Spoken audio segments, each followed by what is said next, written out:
শিলিগুড়িতে থাকার সুবাদে পাহাড় বলো আর জঙ্গলই বলো সবই আমার ঘরের কোনায়, তাই উইকেন্ড মানেই আর ঘরে বসে থাকা নয়। তাই বেরিয়ে পড়েছিলাম আমরা লাটাগুড়ির উদ্দেশ্যে। যাওয়ার পথে আমাদের মোস্ট পপুলার পঞ্চব্যঞ্জনে তো খেতেই হবে।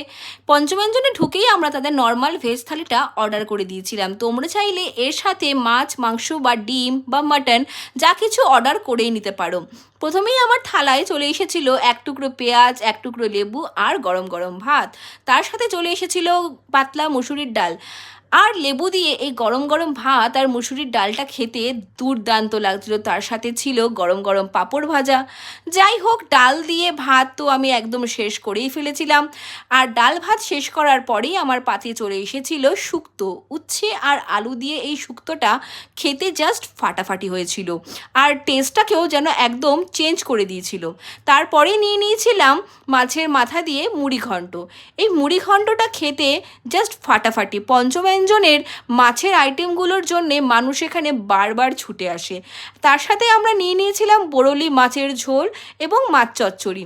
আর তার সাথে ছিল চিকেন। চিকেনটা খেতে যদিও আমার অতটা ভালো লাগেনি, যাই হোক তবুও একটু টেস্ট করে দেখেছিলাম।